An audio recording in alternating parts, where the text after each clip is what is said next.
पाहू शकता 4 वाजलेले आहेत, बाहेर पाऊस चालू आहे. चहाची प्लेट अर्धी रिकामी आहे. तर अशा प्रकारचे मस्त पकोडे पाहू शकता, किती खुसखुशीत आणि कडक आहेत आणि क्रिस्पी आहेत.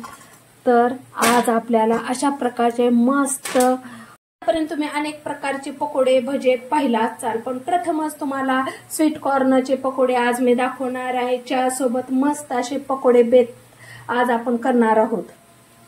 ही पकोडे खाऊ शकता. पहा किती मस्त खुसखुशीत आणि हे आहे, मस्त फुलले गेलेले आहेत.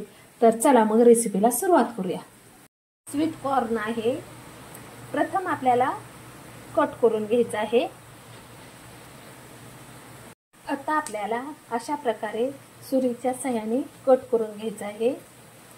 पाहू शकता अशा प्रकारे पूर्ण आपल्याला त्याचे दाणे कापून घ्यायचे आहेत, कट करून घ्यायचे आहेत. आता मी करून घेते पूर्ण. पाहू शकता अशा प्रकारे मी पूर्ण कट करून घेतलेला आहे.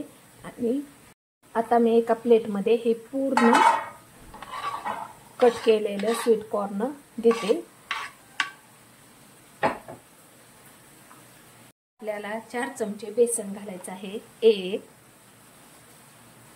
2 3 आणि 4 चमचे. आणि तांदळाचं पीठ आपल्याला 2 चमचे घालायचं आहे. 1 आणि 2. हळद अर्धा चमचा, मीठ, जिरे 1 चमचा, गरम मसाला अर्धा चमचा, ओवा क्रश करून घालायचा आहे आपल्याला अशा प्रकारे चोळून.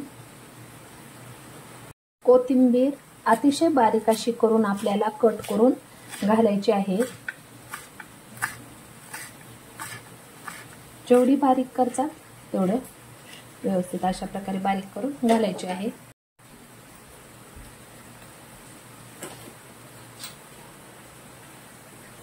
एक बटाटा घेतलेला आहे, वरती साल काढून घ्यायची आहे आपल्याला प्रथम. नंतर हे बटाटा कच्चा आपल्याला खिसून घ्यायचा आहे. अशा प्रकारे खीस करून घ्यायचा आहे बटाट्याचा. खीस केलेलं बटाटा आता मी स्वच्छ 2 पाण्याने धुवून घेते. खीस केलेलं बटाटा 2 पाण्याने स्वच्छ धुतला आहे. ते ह्या सारणमध्ये आपल्याला घालायचं आहे. पाहू शकता. आता फक्त आपल्या ह्या सारणमध्ये तिखट घालायचं राहिलेलं आहे. तर तुम्हाला जी मी हिरव्या मिरचीची पेस्ट घालणार आहे. 4 हिरव्या मिरच्या घेतल्या आहेत मी, त्याची बारीक पेस्ट करायची आहे. आणि लसूण पाकळ्या 10-15 घेतल्या आहे, त्याची बारीक पेस्ट करते. पाहू शकता अशा प्रकारे आपली पेस्ट झालेली आहे हिरव्या मिरचीची. आता ती आपल्याला ह्याच्यामध्ये टाकून द्यायची आहे. पूर्ण सारण आपल्याला एकत्र करून घ्यायचं आहे हाताच्या मदतीनं. आणि थोडंसं आपलं स्वीट कॉर्न थोडंसं जरी दाणे त्याचे निब्बर असतील तर अशा प्रकारे हाताने चोळून एकत्र करायचे आहे. पाहू शकता मस्त असं सारण झालेलं आहे. सुगंध येत आहे. आणि पाण्याची अजिबात आवश्यकता नाही, कारण बटाट्याचं पाणी आपल्याला मॅच झालेलं आहे एकदम व्यवस्थित.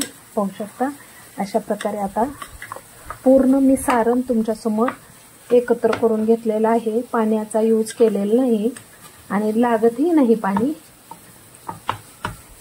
पहा अशाच कंडिशनमध्ये कंप्लीट आपल्याला 5 मिनिट हे पूर्ण सारण 5 ते 10 मिनिटं ठेवायचं आहे.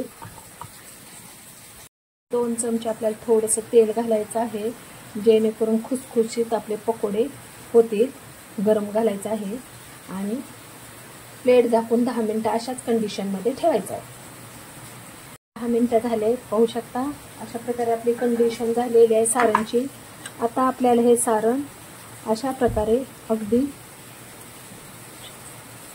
असे पकोडे करून सोडायचे आहेत, किंवा अशा मी आकार देणार आहे. कढई ठेवलेले आहे. तेल आपल्याला कडक होऊ द्यायचं आहे. आणि पाहू शकता अगदी छोटे अशा प्रकारचे पकोडे करून आपल्याला तेलात सोडायचे आहेत। पहा, तेल गरम झाल्यानंतर आपल्याला सोडायचे आहे। तेल गरम झालेलं आहे। आता एक एक मी पकोडे घालत आहे। आता गॅसची फ्लेम आपल्याला कमीच ठेवायची आहे, जेणेकरून पूर्ण आपलं सारण आहे ना ते परफेक्ट तळलं जाईल आणि आतून बाहेरून पूर्ण शेकलं जाईल। पाहू शकता खूप मस्त लागतात। मस्त असा पावसाळी ह्याच्यात बेत करा। अशा प्रकारे आता मी एक एक करून टाकून घेते। 2 स्टेप मध्ये मी तळून घेते। ही पहिली स्टेप। गॅसची फ्लेम आपल्याला लोच ठेवायची, मी पुन्हा एकदा सांगते, कारण परफेक्ट आपलं सारण तळलं जाणार नाही जर गॅस तुम्ही फास्ट केला तर।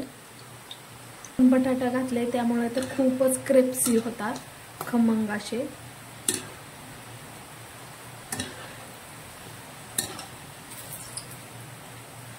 पाहू शकता मस्त असा कलर आलेला आहे। तेलाचे बुडबुडे हे कमी झालेले आहेत। आता चला मग काढून घेऊया आपण। पाहू शकता किती मस्त झाले आहेत, किती तळले आहेत, तेल विरहित दिसत आहेत, अजिबात तेलकट दिसत नाही, पूर्ण तेल सोडलेलं आहे। पाहू शकता दुसऱ्या स्टेप मध्ये आता आणखीन मी पहिली स्टेप झालेली आहे। आता दुसऱ्या स्टेप मध्ये अशा प्रकारे मी सोडत आहे। अशा प्रकारे टाकले आहेत। टाकल्यानंतर कंप्लीट आपल्याला 2 मिनिटं आहे त्या कंडिशन मध्ये ठेवायचं आहे। बिलकुल 2 मिनिटं झाले आहेत तर आपण साइड चेंज करून घेऊया आपण। जेव्हा मी घरात हे अशा प्रकारचे पकोडे केले तेव्हा आमच्या सासऱ्यांना मी जेव्हा दिले, तुम्हाला खोटं वाटेल पण मी जेव्हा दिले चहा आणि हे पकोडे तेव्हा ते मला पहिल्यांदा म्हणले, वा सुनबाई पकोडे एकच नंबर, एवढे सुंदर आहेत। आणि तुम्हाला जर घरात कोणाला खुश करायचं असेल तर तुम्ही नक्कीच ह्या पकोड्याचा बेत करा। आणि ही रेसिपी तुम्हाला कशी वाटली ती कमेंट बॉक्स मध्ये लिहून पाठवा। आणि तुम्ही ही रेसिपी कुठून पाहता तिथलेही मला ठिकाणाचं नाव सांगा। पाहू शकता मस्त असा खरपूस वास येत आहे आणि छान असे कडक तळले गेलेले आहेत। चला मग काढून घेऊया आपण। पाहू शकता अशा प्रकारे मस्त असे आपले पकोडे तयार झालेले आहेत, किती क्रिस्पी झालेले आहेत आणि एकदम भन्नाट अशी चव देणारे आहे।